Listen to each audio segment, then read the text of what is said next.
सिर्फ फ्रिज में ढक्कन का यूज़ करते ही बिजली का बिल होगा आधा। और साथ ही में है कुछ useful kitchen tips and hacks जिसके मदद से आपका सभी काम बहुत ही आसान हो जाएंगे।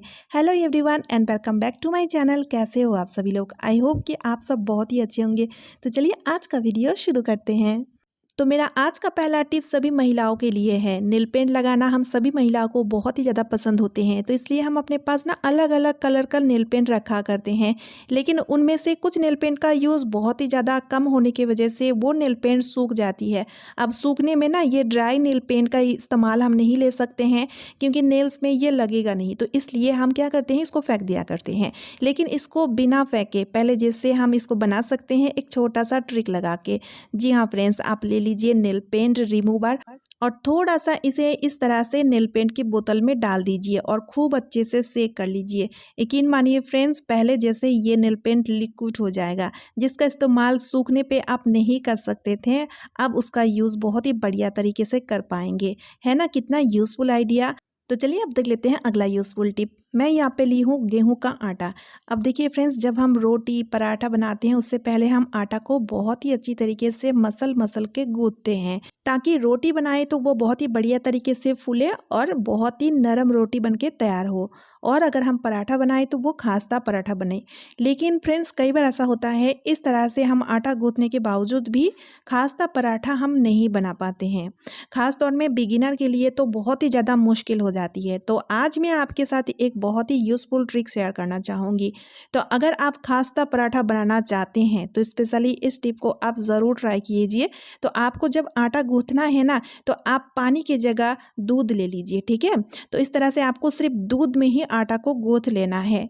इससे दो फायदे होंगे। पहला तो आप देखिएगा, आटा को बहुत ज़्यादा मसलने की ज़रूरत बिल्कुल भी नहीं पड़ेगी। यानी कि खास्ता पराठा बनाने के लिए हम बहुत ही ज़्यादा आटा को मसलते हैं ना, तो इस तरह से आटा मसलने की ज़रूरत बिल्कुल भी नहीं होगी और खुद ब खुद आटा बहुत ही सॉफ्ट आटा बन के तैयार हो जाएगा। बस आपको इतना करना है, 10 मिनट के लिए इसको रेस्ट होने के लिए छोड़ दीजिए। फिर आप देखेंगे, चाहे आप कितना भी बिगिनर हो जाओ, मतलब न्यू खाना आप बना रहे हो, फिर भी आप बहुत ही क्रिस्पी खास्ता पराठा बना करके तैयार कर पाओगे। इसके लिए बस आपको इसी ट्रिक को फॉलो करना है। उम्मीद करती हूँ कि ये वाला ट्रिक आपका बहुत ही काम आएगा। तो चलिए अब देख लेते हैं अगला टिप। तो फ्रेंड्स, इस तरह का ग्रेटर, चॉपर, चाकू, कैंची का इस्तेमाल तो हम सभी लोग डेली ही करते हैं, जिस वजह से इसका धार बहुत ही ज़्यादा कम हो जाता है। और दूसरा तो आप देखिएगा, इस तरह का ग्रेटर जो होता है ना, चाहे छोटा ग्रेटर हो या बड़ा ग्रेटर, तो इसमें जब हम सब्जी वगैरह या जो भी चीज़ ग्रेट करते हैं तो उसी का छोटी छोटी जो फूड पार्टिकल है ना, इसकी जो छोटी छोटी छेद है यहाँ पे अटक जाती है, जिस कारण ये बहुत ही ज़्यादा गंदा हो जाता है। तो इसके लिए आपको लेना है मिट्टी का दिया। दिया की जगह आप कोई सा भी मिट्टी का बर्तन ले सकते हैं और दिया को लेकर इस तरह से क्या करना है, आपको ग्रेट कर लेना है।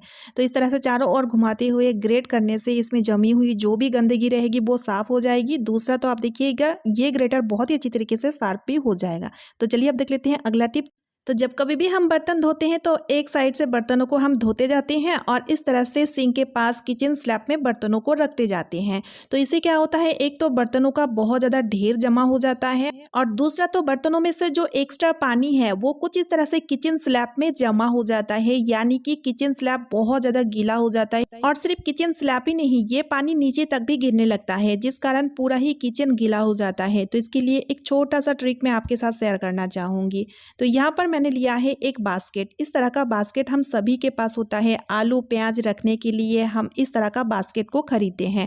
तो बस इसी तरह का एक बास्केट आप ले लीजिए, ठीक है। अगर आपके पास पुराना बास्केट रखा हुआ है जिसका यूज आप नहीं लेते हो, आप चाहो तो उसको भी ले सकते हो। और फिर उसके बाद इस बास्केट के चारों कॉर्नर में छोटा छोटा 4 छेद बना लेना है। तो जिस वजह से एक नुकीले चीज को गर्म कर लीजिए और इस तरह से छोटा छोटा 4 छेद इसमें बना लीजिए, ठीक है। लेकिन और अगर आपके पास मोटा मोटा जालीदार बास्केट है तो आपको इस तरह का छेद बनाने की जरूरत बिल्कुल भी नहीं पड़ेगी, ठीक है। तो यहाँ पर देखिए, मैंने लिया है रस्सी। अब हम क्या करेंगे, रस्सी को इस तरह से बांधेंगे। तो ये जो छेद हमने बनाए हैं ना, रस्सी को डालने के लिए, ठीक है। तो इसलिए आपके पास अगर मोटा जालीदार बास्केट है तो ये छेद आपको बिल्कुल भी नहीं बनानी पड़ेगी। तो यहाँ पर देखिए, इस तरह से आप रस्सी को डाल दीजिए और अच्छे से गांठ लगा दीजिए, ठीक है। 2-3 गांठ अच्छे से लगा करके ना इसको अच्छे से टाइटली बांध लीजिए। तो इस तरह से चारों कॉर्नर में हमें कुछ इस तरह से रस्सी को अच्छे से टाइटली बांध लेना है।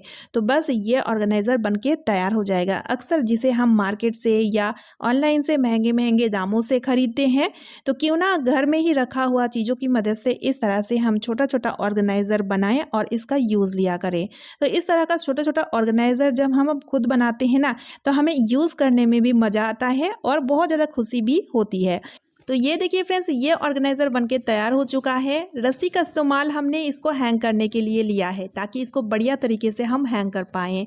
तो चलिए अब चलते हैं किचन में और इसे हम हैंग करेंगे किचन सिंक के जस्ट ऊपर में। ये देखिए फ्रेंड्स, तो इससे क्या होगा, जब हम बर्तनों को धोएंगे ना, तो धुल करके हम तुरंत बर्तनों को इस तरह से इस बास्केट में आसानी से रख पाएंगे।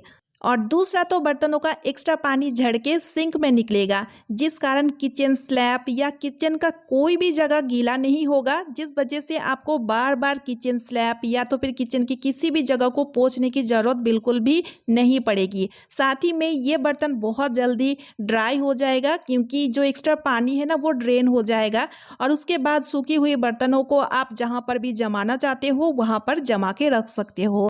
इससे कि आपका किचन हमेशा ड्राई रहेगा, आपका काम आधा हो जाएगा और जिस वजह से आपको काम में एनर्जी भी बहुत ही ज़्यादा मिलेगी। आप चाहो तो बर्तनों को इस बकेट में भी रख सकते हो, जैसे आपके मर्जी। उम्मीद करती हूँ कि ये वाला आइडिया आपका बहुत ही ज़्यादा काम आएगा। अगर ये आइडिया आपको थोड़ा सा भी यूज़फुल लगे तो वीडियो को ज़्यादा से ज़्यादा शेयर कर दीजिएगा। तो चलिए अब देख लेते हैं अगला यूज़फुल टिप। तो आजकल तो फ्रिज का इस्तेमाल हर घर में होता है और अब मैं आपको बताऊंगी बोतल ढक्कन का यूज़ फ्रीजर में करते ही बिजली का बिल आधा कैसे हो जाएगा। तो फ्रेंड्स, क्या होता है, जो फ्रीजर होता है ना, फ्रीजर में ना कभी कभी बहुत ज़्यादा आइस जम जाता है, इससे भी ज़्यादा, यानी कि आइस का पहाड़ जमते हुए दिखता है। और आइस जब बहुत ही बुरी तरीके से जम जाता है ना, तो फ्रिज में हम बहुत सारा सामान भी रखते हैं इस तरह से कंटेनर में। तो क्या होता है कि ये जो कंटेनर, जो भी कंटेनर या जो भी बर्तन हम रखते हैं, वो तले से चिपकने लगता है, यानी कि आइस की वजह से ना वो बहुत ही बुरी तरीके से इस फ्रीजर में स्टिक हो जाता है और उसको हम निकाल नहीं पाते हैं। चाहे हम कितना भी कोशिश कर लें, उसको हम बिल्कुल भी नहीं निकाल पाते हैं। तो इसके लिए हम डिफ्रॉस्ट बटन का इस्तेमाल करते हैं और डिफ्रॉस्ट करने से ही फ्रिज नॉर्मल स्थिति में आ जाता है। ठीक है, आप सभी को पता है। और फिर दोबारा से जब हम फ्रिज को चलाते हैं ना, तो बहुत ज़्यादा बिजली का कंजक्शन हो जाता है, यानी कि फ्रिज को ठंडा होने में फ्रिज बहुत ज़्यादा बिजली खींच लेता है। तो इसके लिए एक छोटा सा उपाय आप कर सकते हो। तो यहाँ पर आपको लेना है बोतल का ढक्कन। जी हाँ फ्रेंड्स, बोतल का ढक्कन ले लीजिए और कोई भी बर्तन फ्रीजर में रखने से पहले इस तरह से आप ढक्कन को पहले रख दीजिए। उसके बाद आप जो भी बर्तन रखना चाहते हो ना, इस ढक्कन के ऊपर रखो। एज ए ढक्कन आप इसका स्टैंड बना करके इस तरह से रखोगे ना, तो ये तले से बिल्कुल भी नहीं चिपकेगा। क्यों नहीं चिपकेगा? क्योंकि ये फ्रीजर के सरफेस से ऊपर रहेगा, यानी कि फ्रीजर के सरफेस से टच बिल्कुल भी नहीं रहेगा। इसलिए आपको बार बार डिफ्रॉस्ट बटन का इस्तेमाल भी नहीं लेना पड़ेगा। तो इसके वजह से क्या होगा, बिजली का बिल आधा हो जाएगा। बहुत ही यूजफुल ट्रिक है, आपको भी इसका यूज लेना चाहिए। सो फ्रेंड्स, आज का वीडियो मैं यही पेंट कर रही हूँ। आई होप आप सभी को आज का वीडियो यूजफुल लगा है। अगर वीडियो थोड़ी सी भी यूजफुल लगे तो वीडियो को ज़्यादा से ज़्यादा शेयर कर दीजिएगा, साथ ही साथ एक लाइक कर दीजिएगा और इस तरह का न्यू वीडियो का नोटिफिकेशन पाने के लिए चैनल को सब्सक्राइब ज़रूर कर लीजिएगा। तो चलिए मिलती हूँ नेक्स्ट वीडियो में। Bye friends and thanks for watching.